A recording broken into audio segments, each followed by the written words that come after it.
Hello నమస్తే, welcome back to Pramodini kitchen channel. ఇవాళ నేను తయారు చేయబోయే రెసిపీ అల్లం పచ్చడి అండి. అల్లం పచ్చడికి కావాల్సిన పదార్థాలు: అల్లం అనేది 1/2 కేజీ తీసుకొని ఇట్లా పీసెస్గా కట్ చేసుకున్నాను. అదే క్వాంటిటీతో బెల్లం తీసుకున్నాను. అదే క్వాంటిటీతో చింతపండు గుజ్జు అనేది తీసుకొని దాన్ని ఉడకబెట్టుకొని ఉంచాను.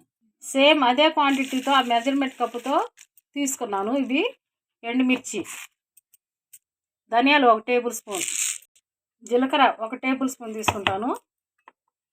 మెంతులు సేమ్, మెంతులు జీలకర్ర. ముందుగా స్టవ్ వెలిగించి బాండీ పెట్టుకొని దానిలో అల్లం ముక్కలు అనేవి వేసుకున్నాను. ఈ అల్లంలో ఉన్నటువంటి కొంచెం వాటర్ అనేది ఉంటుంది కదండి. వాటర్ అంటే నేను ఎండబెట్టాను ఆల్రెడీ, కట్ చేసి కడిగేసి ఎండబెట్టేసి కట్ చేశాను. దీనిలో ఉన్న కొంచెం వాటర్ అనేది పోయే వరకు దీన్ని వేయించుకోవాలి. ఆ తర్వాత ఆయిల్ వేసుకోవాలి. 1 మినిట్ అనేది వేయించుకున్నాను మీడియం ఫ్లేమ్ మీద. ఆ తర్వాత ఆయిల్ వేసుకుంటున్నాను. ఆయిల్ వేసుకొని వేయించుకోవాలి. గోల్డెన్ బ్రౌన్ కలర్లోకి వచ్చే విధంగా వేయించుకోవాలి. ఆ విధంగా ఉన్నప్పుడు ఎండుమిర్చి కూడా అదే క్వాంటిటీలో తీసుకున్నాను. అవి కూడా దానిలో వేసుకొని వేయించుకోవాలి. ఇది నిల్వ ఉండే పచ్చడి అండి. అంతా కూడా కలిసే విధంగా కలుపుకొని వేయించుకోవాలి. ధనియాలు, జీలకర్ర, మెంతులు 1 టేబుల్ స్పూన్ తీసుకున్నాను. ఇప్పుడు దానిలో వేసుకొని వేసుకుందామండి అన్నీ. ఇది కూడా వేయించుకోవాలి.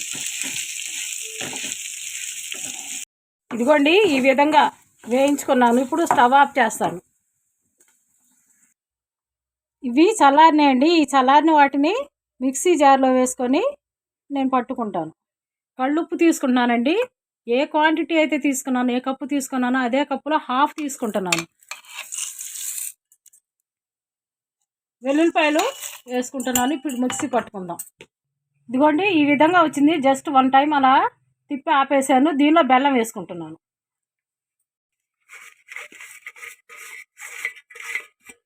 నెక్స్ట్ ఇది ఉంది కదండి,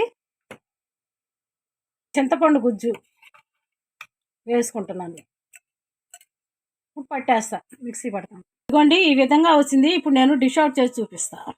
చూసారు కదండి ఏ విధంగా వచ్చిందో. నేను పాత ఎండుమిర్చి ఉంటే వేసానండి లాస్ట్ ఇయర్, అందుకోసమే ఆ కలర్లో వచ్చింది. కొత్తవి అయితే బాగా వచ్చాయి, మంచి కలర్లో ఉండేది. కానీ పాతవే మంచివి కదా అని చెప్పేసి అవే నేను యూజ్ చేశాను. చాలా సింపుల్ అండ్ ఈజీ ప్రాసెస్లో చేసుకోవచ్చండి. నా వీడియో కానీ మీరు చేసుకొని మీరు ఎలా ఉందో నాకు కామెంట్ సెక్షన్లో చెప్పండి. నా వీడియో కానీ మీకు నచ్చినట్లయితే so please do like, share and comment, and don't forget to subscribe. Click the bell icon. Thank you.